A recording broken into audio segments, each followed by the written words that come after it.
Welcome in then to Extra Time. Shaka and Stevie with me to answer your tweets. The first one, will Koeman be proved wrong by sending Riqui Puig out of the club, or will it be good for the youngster to play in a club on loan to gain some minutes? Barca fans, of course, not happy with the announcement that they're looking to put him out on loan. Stevie, right decision? Oh, tell you what, generally when a manager or a coach or whoever it is goes into a new club, you're kind of finding your feet and you're trying to win people over.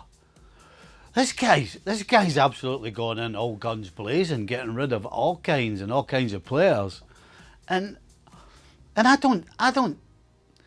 think he's going to need this young guy. I think he definitely does. Not just on the field, but off the field, as you said.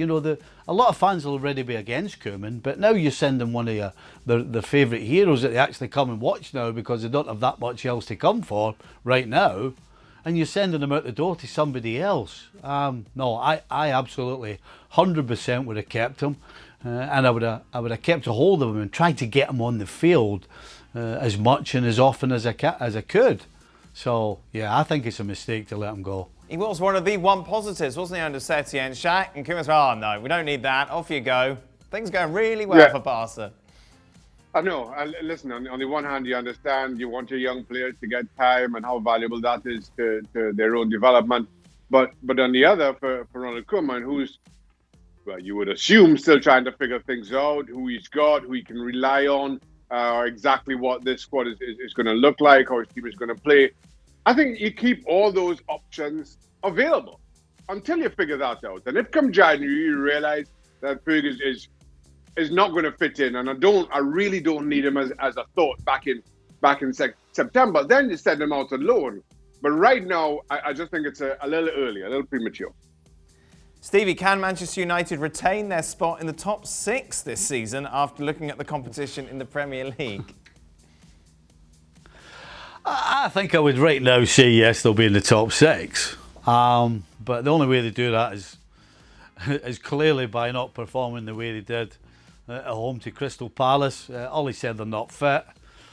It probably is partly one of the reasons why they didn't play so well. I agree with, but you can't lump it all onto that. So no, I think United will finish in the top 6, but. If you're a United fan, that was really worrying today. Top 6, Shaka?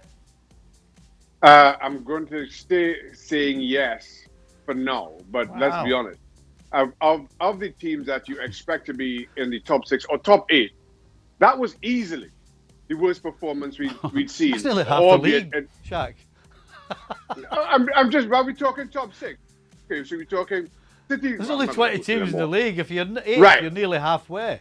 Okay, but so Liverpool, City, Spurs, Arsenal, Chelsea, Wolves, Leicester. That's 7. Man United make it 8.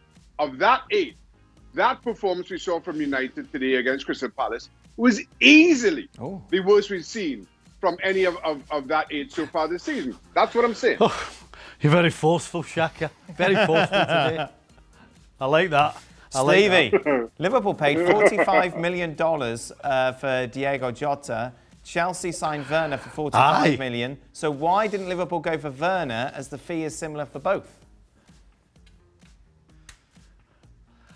I can only think that Frank Lampard promised Werner time on the field as a starter. Otherwise you take Werner. I mean, what else can it be? Does Jota it can't be anything other than... Well, straight away you go, I didn't expect that. But then you go, well, hold on a second. I didn't expect Firmino. I didn't expect Salah. I didn't expect Mane. I didn't expect James Milner. I didn't expect Wijnaldum. I didn't expect Robertson. I mean, you're going through the side now, and when all these players I've just named were signed, everybody was, well, it'll be interesting to see how they do. So it's kind of the same thing with Jota. And Liverpool have got it right so many times in the recent past that you have to go, tell you what, they've obviously got a plan for him. And so we'll wait and see. If he turns out half as good as those guys I've just named, then it'll be a great signing. Shaka, what is Haaland's ceiling? In what, goals this season, or just in Just how in life. high he can go? In life. Oh, in life, I think he'd be a very successful young man. I think he's got a lot to be excited about.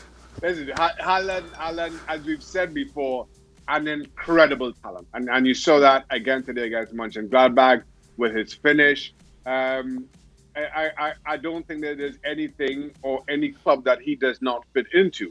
The only thing, and we said it at the starting last season, he was a teenager, and with that comes inconsistency, and that's what you saw last season. But then you also saw. When did you see that last season, Shaq? See what? Inconsistencies. He didn't finish the season strongly at all. Oh, I think you did all right, didn't he, after the break? Listen, Dan, I'm telling you right now, he was inconsistent. Right. Okay. Sorry. Right. Shaka, you're right, by the way. Some of his other, listen, his finishing was great, but some of his other play was a bit inconsistent, no question.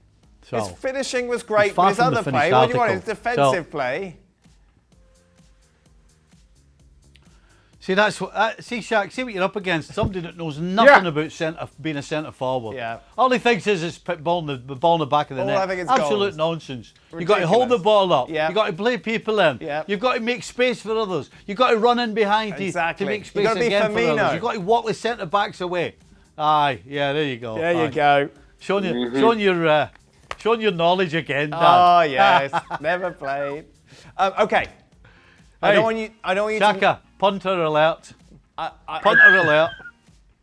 I don't want you to name names, but I'm sure you have stories. The worst teammate you've had. Worst teammate I've had. Stevie, I always think of a goalkeeper that you talk Well, about. Yeah. A rather chubby one. I mean, actually, there was another one. Hey, there was another. I'll tell you what, there was another guy, and I'll tell you what he did. So, whenever you went away, you always had a roommate, right? And so this guy ended up.